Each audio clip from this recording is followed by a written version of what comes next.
ये नजर आ रहा है आपको? ये हाथी के दांत का तैयार किया आपके गले काटने के लिए, हाथी के दांत से। ठीक है, आप लोगों को जगह जगह गले काटेंगे, जगह जगह गले काटेंगे। कल आपने कश्मीरियों से सख्त नफरत का नहीं, इजहार जाओ, किया। जाओ, आपने कश्मीर आपका है, बासित कश्मीर जाकर आपका। आपने पानी छोड़ा, आपने पानी छोड़ा दरियाए झेलम, दरियाए नीलम में ज्यादा पानी छोड़ा और उससे दिखाया कि आपने, उससे कश्मीर इफेक्ट होता है और कोई नहीं इफेक्ट होता।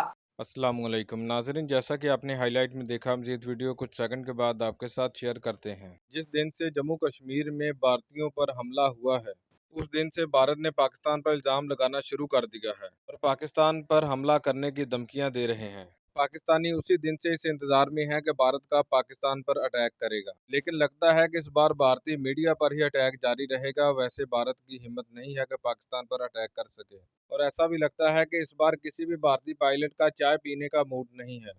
और अब बात यहाँ तक आ पहुंची है कि भारतीय मीडिया रोज पाकिस्तानी एक एंकर को बुलाता है और अपनी इज्जत अफजाई करवा के चुप कर जाते हैं। आज के वीडियो में भी हम आपको दिखाएंगे कि कैसे एक पाकिस्तानी एंकर ने भारतीयों की बोलती बंद करा दी और उन्हें चाकू दिखाकर यहाँ तक कहता रहा कि हम आपका गला काट देंगे अगर आप लोगों ने पाकिस्तान की तरफ मैली आंख से भी देखा तो। चलिए आपको मज़ीद वीडियो की तरफ लेकर चलते हैं और सुनाते हैं कि भारतीय मीडिया पर पाकिस्तानी एंकर ने क्या कुछ कहा। लेकिन वीडियो में आगे बढ़ने से पहले आप लोगों से गुजारिश है कि अगर आपने हमाद रिएक्ट चैनल को सब्सक्राइब नहीं किया तो चैनल को लाजमी सब्सक्राइब कर लें, बेल आइकन को दबा दें ताकि आने वाली तमाम वीडियोस आप तक बआसानी पहुंच सकें। कमेंट सेक्शन में अपनी कीमती राय का इजहार भी लाजमी किया करें। वीडियो अच्छी लगे तो लाइक करना मत भूलें। नहीं हूं मैं, सबसे पहले आपको बताऊं कि मैं हूं फ्रीडम फाइटर। वो कैसे, इंतहाई प्यार से बता रहा हूं। ये नजर आ रहा है आपको? ये हाथी के दांत का तैयार किया आपके गले काटने के लिए, हाथी के दांत से। ठीक है, आप लोगों को जगह जगह गले काटेंगे, जगह जगह गले काटेंगे। और एक एक को ये जो आप धमकी दे रहे हो ना घर गिराने की, आप बासित, एक तो मैं बाहर हूँ, पूरा हिंदुस्तान। बासित सुनो ना भाई, एक तो मैं बाहर हूँ और बैठा हूँ पहलगाम में खड़ा हूँ, तो मेरे सामने स्क्रीन नहीं है, क्या दिखा रहे हो? नहीं दिखा रहे हो। लेकिन ये जो गला काटने का शौक है ना बासित, ये शौक सपने में देखा सारा हिंदुस्तान देखे, क्योंकि हकीकत में आंखें खोलकर देखोगे तो पूरा नहीं हो पाएगा। मैं ये सोच रहा हूँ राकेश साहब, मैं ये सोच रहा हूँ बासित, तुम्हारे दूध के दांत अभी टूटे नहीं। बासित, तुम्हारे दूध के दांत अभी टूटे नहीं और तुम्हारी इतनी हैसियत हो गई है। मैं ये सोच रहा हूँ बासित, इसको बचा के रखो। जिस दिन हमारे सोल्जर्स पहुंच जाएंगे, इसी से तुम्हारा हिसाब कर देंगे। आई बात समझना बासित?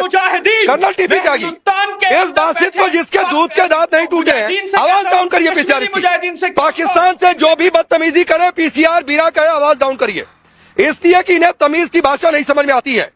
और सिर्फ मैंने ये पूछा था बासित कि देखो ये बुम बुम हो रहा है, उधर बुम बुम शुरू होगा तो फिर काउंटिंग नहीं होगी।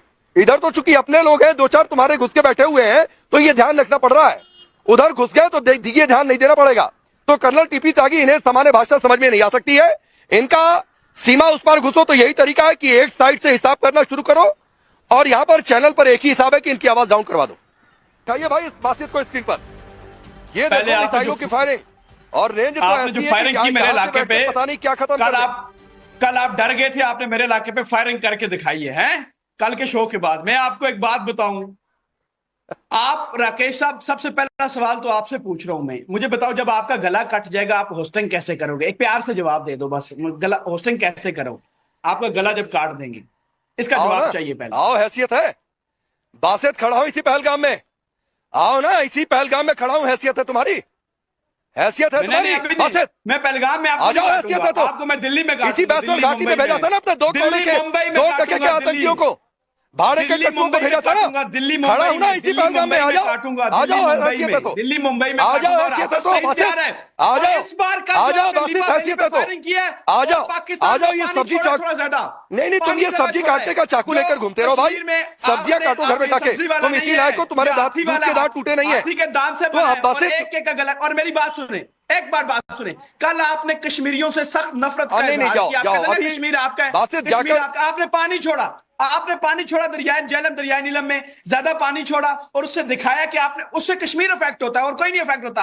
आपने दिखाया कि हम कश्मीरियों से नफरत करते हैं और यकीन करें कश्मीरी भी आपसे टिम्बर के सोटे के साथ उतनी ही नफरत करते हैं। जाओ ना, मैं तो कह रहा हूं, मैं तो कश्मीरियों के बीच खड़ा हूं बासित, कहीं बाहर थोड़ी खड़ा हूं, साउथ कश्मीर में खड़ा हूं, पहलगाम खड़ा हूं, यहाँ से 10 किलोमीटर भी नहीं है वेस्टर्न, जहाँ तुमने 2 कौड़ी के आतंकियों को भेजा था। स्टे कहाँ पे, स्टे किस जगह पे कश्मीर में? 10 किलोमीटर दूर भी नहीं है, आ जाओ, हैसियत है तो मैं तो कहता हूँ। होटल का नाम बताएं, होटल का नाम, और कश्मीरियों के बीच खड़ा हूँ। अगर फटे ना मेरा नाम बदल लेना, होटल का नाम आ जाओ, पता कर ले बासित, होटल का नाम बताओ पहलगाम में, होटल का नाम बताओ। मैं कहता हूं आ जाओ, कल भी आए थे, क्यों नहीं आ गए?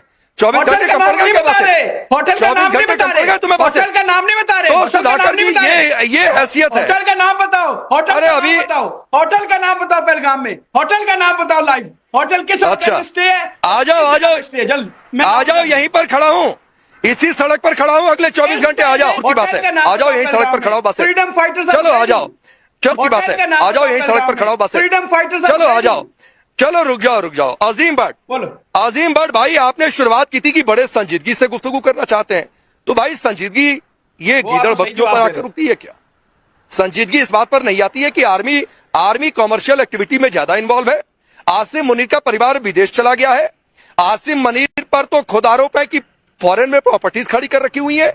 आपके सारे जनरल से एक एम्पायर खड़ा कर लेते हैं, लड़ने के अलावा सारा काम संभाल लेती है सेना। अच्छा, अगेन मैं फिर कोशिश करूंगा इस बार कि आप तहम्मुल से मेरी बात सुन लें, क्योंकि मैं इस तरह की डिबेट्स का हिस्सा नहीं बनता। आई एम रियली सॉरी, क्योंकि मैं इस तरह की जो टीआरपी बेस होती हैं उनकी मेरे से गुफ्तगू नहीं होती। फिर बिलो द बेल्ट अगर जाना है तो वो आपकी मर्जी होती है। देखिए, मैं आपको एक सीरियस मशवरा दूंगा। उसकी रीजन ये है कि मैं भी एक जर्नलिस्ट हूँ, आप भी एक जर्नलिस्ट हैं, और जर्नलिस्ट बियॉन्ड द बॉर्डर्स होते हैं, दुनिया में कहीं पे भी हों। मेरी आपसे बड़े जो है ना वो जज्बे और दिल के साथ आपसे ये रिक्वेस्ट है कि आपके इसी रवैये की वजह से शायद आपको सुबह की स्लॉट दी हुई है जो कोई नहीं देखता होगा। रात की 8 बजे की स्लॉट लेनी है तो आपको थोड़ा तहम्मुल से बात करनी होगी और सुननी होगी। अब आपका मैं जवाब दे देता हूँ। देखिए, बात यह है कि जहां तक आपने गीदड़ भपकियों की बात की है पाकिस्तान की, तो मैंने आपको पहले भी अर्ज की कि हिंदुस्तान की फौज तो हमारे से डबल से भी ज्यादा है। ठीक है, यहाँ पर आपकी फॉर्मर जनरल्स भी बैठे हैं। हिंदुस्तान की जो फौज है वो हमसे डबल है, आपकी इक्विपमेंट जो है वो डबल हैं, आपकी जो अवाम है वो तो बहुत ज्यादा है।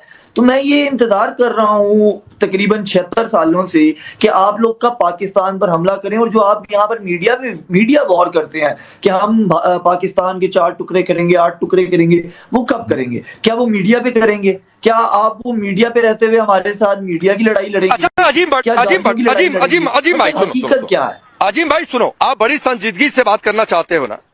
अजीम भट्ट सुनो, मुझे बड़ा अफसोस हुआ कि आपकी रिसर्च थोड़ी खराब है। मैं आपको तीनों सवालों का जवाब देता हूँ।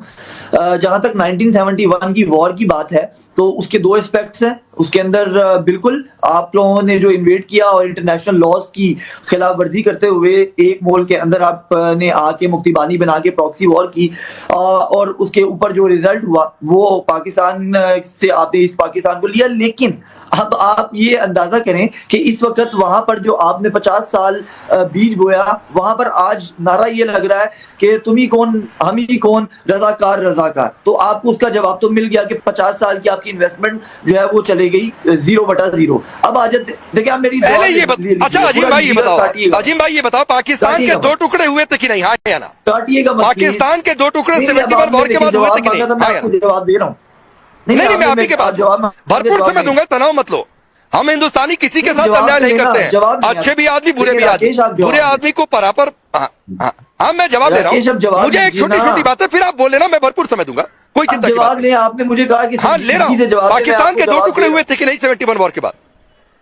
अच्छा मैं संजीदगी से ही पूछ रहा हूँ मेरे भाई, संजीदगी से ही पूछ रहा हूँ मैं, बस ये तो जवाब ले, इंटरप्ट ना करें ना मेरे भाई, इंटरप्ट ना करें ना। फिर मैं जवाब आपको तीनों के दे रहा हूँ ना, फिर उसके बाद आप जो चाहे बोलिएगा। क्या वो पकड़े गए थे? आई एम सॉरी, मुझे नहीं पता क्या वो पकड़े गए थे। आई एम सॉरी, मुझे नहीं पता कि आपने जर्नलिज्म की डिग्री कहां से ली है। आपको ये पता ही नहीं है कि जो उसके अंदर सैनिक थे, जो पाकिस्तान के फौजी थे, उनकी तादाद 34,000 थी, बाकी तमाम ब्यूरोक्रेट्स और सिविलियंस थे, और जो फौजियों की फैमिलीज थी वो थी। तो इस तरीके से वो 90,000 का फिगर बनता है। पहली बात तो ये हो गई। दूसरी बात ये हो गई कि उन 90,000 को जो आपने पकड़ा था, अगर आप में इतनी जान थी, इतनी आपके अंदर हिम्मत थी, तो उनको आपने अपने पास ही क्यों नहीं रखा?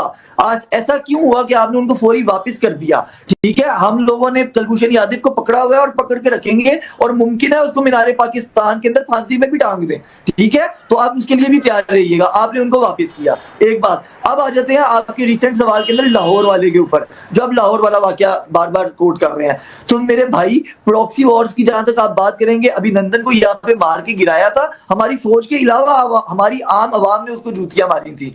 दूसरी बात, यहाँ पर कुलभूषण यादव हमने पकड़ा हुआ है, और कुलभूषण यादव आपके मुंह पे ऐसी कालक है इंटरनेशनली कि जब हमारा दिल करेगा उसको या तो हम मीनारे पाकिस्तान पे टांगेंगे। अरे अजीम बात, चीन ने तो टूक कह दिया था कि भारत की मिसाइलें तैनात है, 9 बजे से पहले ऐलान कर दो वरना मिसाइल फूट जाएगी पूरे पाकिस्तान पर। तो ये थोथी दलीलें मत दिया करो भाई, ये थोथी दलीलें देते हो तो लोग हंसेंगे आप पर। मैं कह रहा हूं ऐसी जर्नलिज्म मत किया करो कि आपको लोग कहे कि क्या जाके बदनामी कराकर चले आ रहे हो। मैं आता हूं अजीम भट्ट, यहीं पर आऊंगा।